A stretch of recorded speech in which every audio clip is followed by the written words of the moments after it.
What if the biggest mistake you are making after divorce isn't that you are seeing your children too little, but that you are trying too hard to make up for it?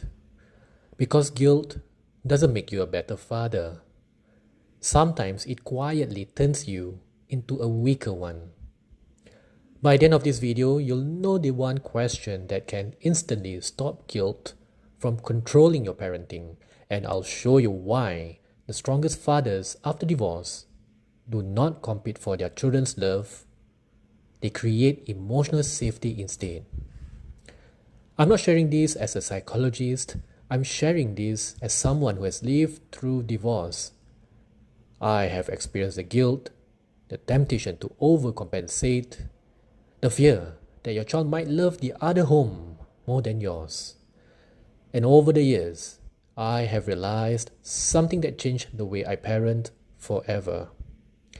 Not because it made parenting easier, but because it made me a steadier father.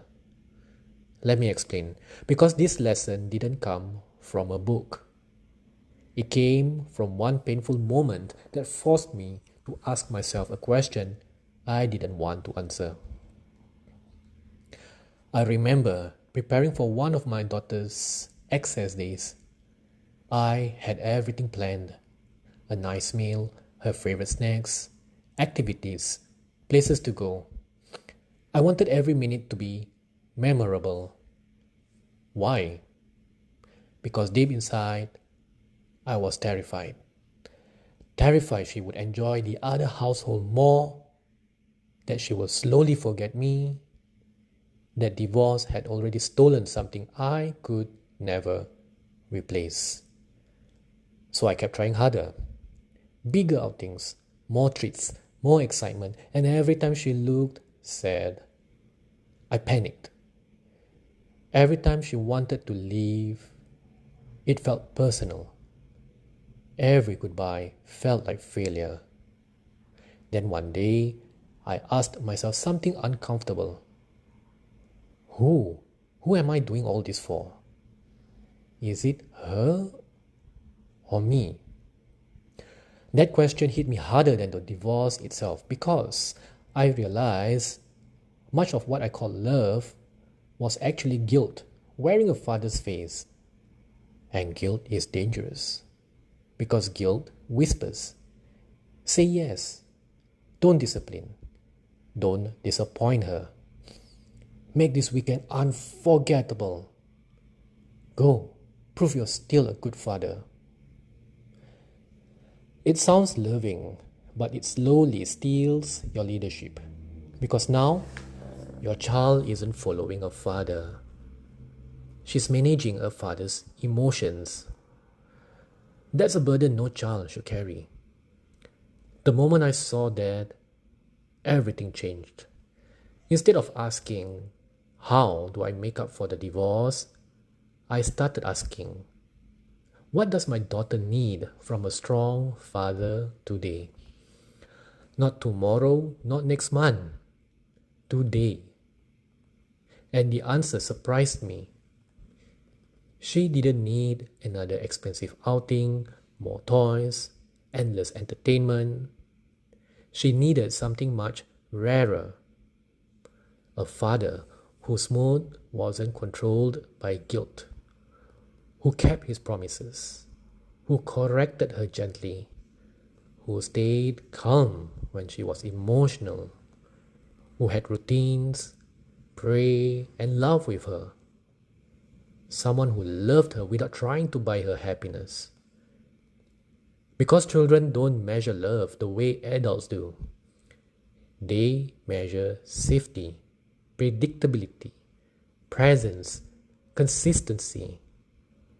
That's what stays with them. Not the restaurant, holiday, or the presents. And here's something many divorced fathers never realize.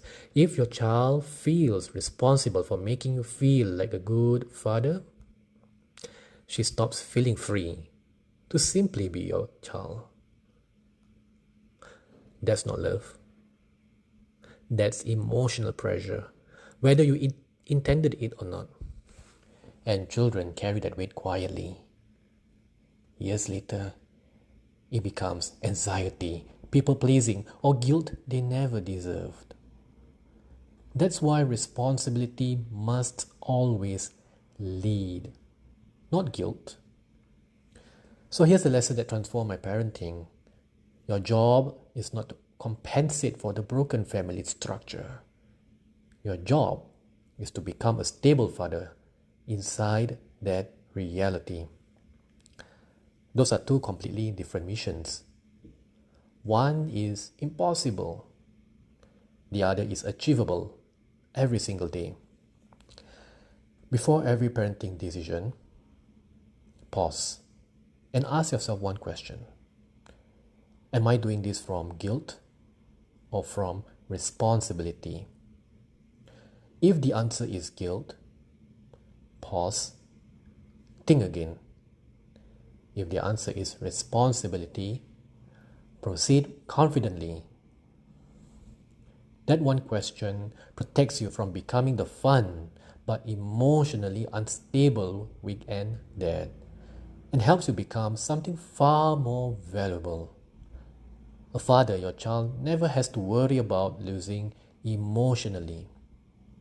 Because every time she looks at you, she silently hears, I love you, I'm steady, I'm not competing, I'm not collapsing, I'm still your daddy. And sometimes that is the greatest gift a divorced father can ever give.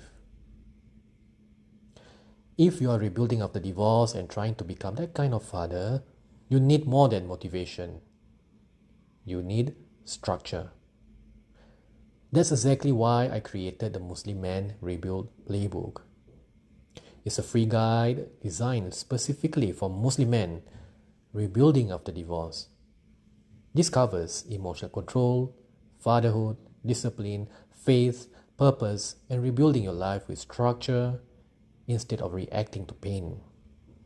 You'll find the download link in the description below. And if you want personalized guidance on your own rebuilding journey, you can also apply for a private rebuild strategy call using the second link in the description. We'll identify where you are stuck and map out practical next steps that fit your situation. And if this video challenged the way you have been thinking about fatherhood after divorce, subscribe to the channel because every week I help broken-hearted Muslim men rebuild through discipline, emotional control, faith, fatherhood, and purpose. And I love to hear from you. Have you ever caught yourself parenting from guilt instead of responsibility? Leave a comment below and let's learn from each other. Remember this, your child is not looking for a perfect daddy. She's looking for a predictable one. Because long after the gifts are forgotten, she'll remember the man who stayed calm, who kept his word, who loved her without making her carry his pain. Be that father, one steady decision at a time.